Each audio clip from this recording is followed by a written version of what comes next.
എടിച്ച് എവിടെയാ ചെങ്ങ ഞാൻ എത്ര വരെ കാത്തുക്കണം. എന്താ കാര്യം? എടാ അയക്ക് എന്നോട് ഒരു കാര്യം പറയാനുണ്ട്. പറഞ്ഞോ, എന്താണ്? എടാ നമ്മളെ ബാബേട്ടന്റെ മോള് രശ്മി ഇല്ലേ? ഏത് കരിഞ്ഞാല് ബാബേട്ടന്റെ മോള് രശ്മി? അതന്നെ, മോളൊക്കെ വലിയ ഇഷ്ടം. ഏത് അയിനെയോ? അണക്കെന്തേ ആ കറുത്ത് തടിച്ച പെണ്ണിനെയോ? ഏടെ ചെങ്ങായി, അതിന് മുടിയില്ല, ഒരു മന്ദബുദ്ധിയാണ്. അതിനൊക്കെ ഇഷ്ടപ്പെടാൻ എനിക്ക് എന്താ കണ്ണു മൂക്കൊന്നുമില്ല. എനിക്ക് വേറെ എത്ര പെണ്ണുങ്ങളുണ്ട്. എടാ പ്രേമത്തിന് അങ്ങനെ കണ്ണു നോക്കൊന്നുമില്ല. ഇടയ്ക്ക് ഓടില്ല ജീവിക്കാനടാ. ഈ കത്ത് നോക്കോ കൊണ്ടുകൊടുക്കോ? ഇതിപ്പോ ഞാൻ ഓക്ക് കൊണ്ടു കൊടുക്കണോ? കൊടുത്താ പോരെ? അത് ഞാൻ കൊടുത്തോളാം. ഇനിയിപ്പോ അതിന് ഇങ്ങനെ വിളിക്കണ്ട, ഞാൻ കൊടുത്തോളാം.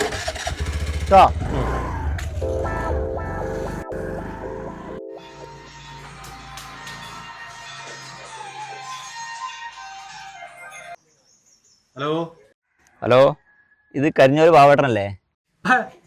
കരിഞ്ഞോല എന്റെ തന്തയാണ്. അതല്ല അതല്ല ബാബേട്ടാ. എന്നാലേ നിങ്ങളെ മോളും പ്രസാദം തമ്മിൽ ഇഷ്ടത്തിലാണ്. മോപ്പം നിങ്ങളെ വീട്ടിലേക്ക് പോയിടും.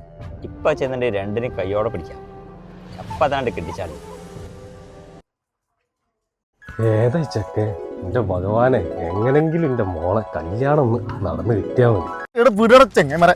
എന്റെ മോനെ, അനക്ക് അങ്ങനെ ഒരു ആഗ്രഹം ഉണ്ടെങ്കിൽ ഞാനല്ല കണ്ട പെണ്ണുങ്ങൾ റൂമിൽ കയറിങ്ങോണ്ട് എന്റെ മോനെ വിട്. മോനോ ഒന്ന് പോതാ വിട് വിട്. ഞാൻ എന്റെ മോനെ, അനക്ക് ഇങ്ങനെ ഒരു ആഗ്രഹം ഉണ്ടെങ്കിൽ അച്ഛൻ നടത്തി തരൂല. ആ മോനെ നടത്തിക്കാളെ. ഇത് എന്ത് പണിയാടാ അത്? ഇജ്ജ് തന്നല്ലത്. ഇതിപ്പോ ഞാൻ ഇപ്പൊ എന്തിനു പറ്റിയപ്പോ? ആ കറുത്ത പെണ്ണിനൊക്കെ ഇന്നെ കൊണ്ട് കെട്ടിക്കാൻ പോകണല്ലോ. എടാ പണ്ട് ജിക്കിട്ടൊരു പണി തന്നല്ലേ, അതിനുള്ള മറുപടിയാണിത്. അത് ചോർത്ത് എടാ തെണ്ടിയേ.